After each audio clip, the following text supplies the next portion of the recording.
I have decided to come back to India. Yes, मैं अपने देश, अपने घर इंडिया वापस आ रहा हूँ एजुकेशन मिनिस्टर धर्मेंद्र प्रधान का रेजिग्नेशन मांगने के लिए।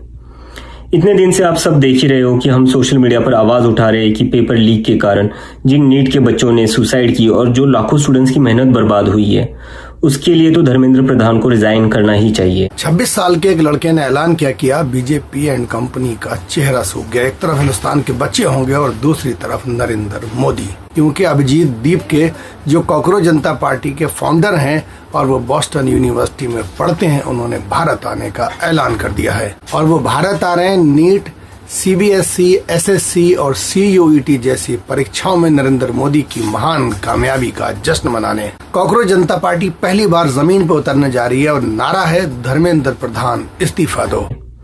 8 लाख बच्चों ने हमारी पिटीशन साइन की है। Crores of people have supported this demand on social media as well. And not just that, देश में कई सारी जगहों पर इसको लेकर प्रोटेस्ट भी तो हो रहे हैं, जैसे लखनऊ, जयपुर, महाराष्ट्र, दिल्ली, लेकिन फिर भी इनको कोई फर्क नहीं पड़ रहा।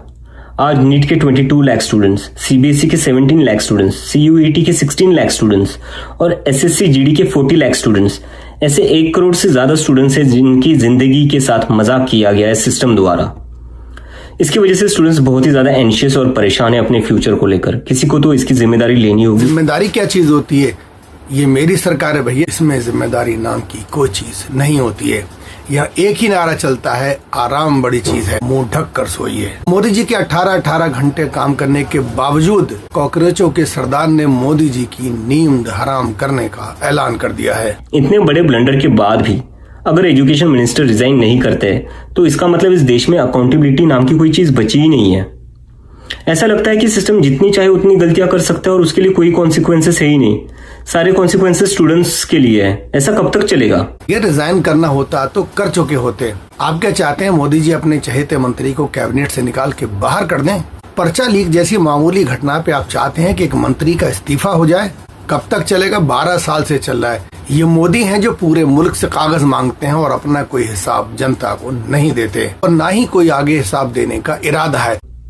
इसलिए अब वक्त आ चुका है, हम सबको साथ आना होगा और भारत के संविधान के रास्ते पर चलते हुए पीसफुली अपनी आवाज उठाकर धर्मेंद्र प्रधान के रेजिग्नेशन की डिमांड करनी होगी। अगर हम सब साथ मिलकर आवाज उठाएंगे तो जरूर इनको हमारी बात माननी होगी। पर कॉकरोच जनता पार्टी का कहना है हिसाब तो देना पड़ेगा। कॉकरोच जनता पार्टी को तोड़ने की बहुत कोशिश की, लेकिन ये कॉकरोच ऐसे हैं कि टूटे ही नहीं। चीफ जस्टिस ऑफ इंडिया को थैंक यू तो बनता है। उस दिन नौजवानों को कॉकरोच और पैरासाइट बताते हुए उन्होंने कल्पना तक नहीं की होगी कि वो ऐसे आंदोलन की बुनियाद रखने जा रहे हैं जो सरकार की चूल्हे हिला देगी। मोदी जी के माथे पर एयर कंडीशन कमरे में बैठे होने के बावजूद पसीने की लकीरें देखी जा सकती हैं। बोलें तो बोलें क्या, करें तो करें क्या। कॉकरोचों के बादशाह सलामत ने किले पर कील ठोकने का ऐलान कर दिया है। मैंने डिसाइड किया है मैं 6 जून सैटरडे सुबह दिल्ली आऊंगा। आप सब मुझे एयरपोर्ट पर मिलिए। हम सब मिलकर पार्लियामेंट स्ट्रीट पुलिस स्टेशन जाएंगे और वहां पर जंतर मंतर पर एक पीसफुल प्रोटेस्ट करने के लिए परमिशन मांगेंगे। 18-20 साल के बच्चों की आवाज दबाने के लिए कोर्ट कचहरी, पुलिस कोतवाली सब कुछ कर डाला, जबकि जमीन पर सच्चाई कुछ थी ही नहीं। जमीन पर कुछ था ही नहीं। सब कुछ सिर्फ इंस्टाग्राम और ट्विटर पर था। इतना ही नहीं, इंटेलिजेंस की इनपुट पर राष्ट्रीय सुरक्षा का हवाला देते हुए IT एक्ट के तहत धारा 69A के तहत ट्विटर पर CGP का अकाउंट तक बंद करा दिया गया और हाईकोर्ट तक ने कहा कि अभी अनब्लॉक नहीं कर सकते, सरकार के जवाब का इंतजार करेंगे और IT रिव्यू कमेटी मामले की जांच करेगी। इसके अलावा उनकी आधिकारिक वेबसाइट कॉकरोच जनता पार्टी .org को भी भारत में ब्लॉक कर दिया गया। पार्टी के इंस्टाग्राम अकाउंट भी हैक किए गए, जबकि CJP मुख्य रूप से बेरोजगारी, परीक्षा पेपर लीक और मुद्दों पर व्यंग कर रही थी। सवाल यह है कि अब क्या करेगी मोदी सरकार, जब लाखों बच्चे भविष्य के साथ खिलवाड़ के खिलाफ संविधान से मिले अधिकारों का इस्तेमाल करके नारे बुलंद करेंगे। अब आते हैं उस सवाल की तरफ जो आपके दिमाग में गूंज रहा होगा, क्या सरकार अभिजीत दीपके को दिल्ली एयरपोर्ट से खुली हवा में बाहर आने की इजाजत देगी या अमेरिका से आने वाली फ्लाइट के दिल्ली उतरते ही मोदी शाह की एजेंसी उन्हें गिरफ्तार कर लेगी?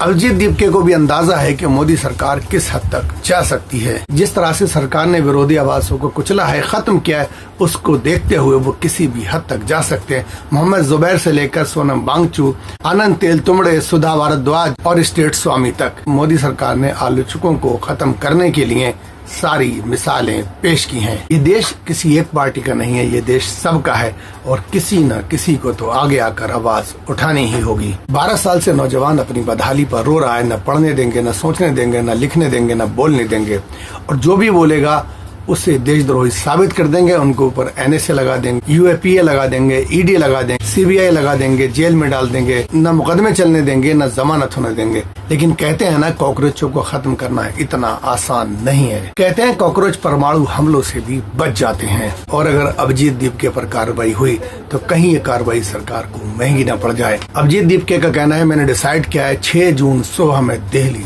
पहुंच रहा हूं और आप सब लोग मुझे एयरपोर्ट पर मिलिए और वहां से हम लोग जंतर मंतर चलेंगे। आप किस तरफ हैं, मोदी जी की तरफ या देश के बच्चों की तरफ? अपने दिल पर हाथ रखकर बताइए और अपना जवाब कमेंट बॉक्स में जरूर लिखें। इस वीडियो को दोस्तों में ज्यादा से ज्यादा शेयर करें। बहुत बहुत शुक्रिया।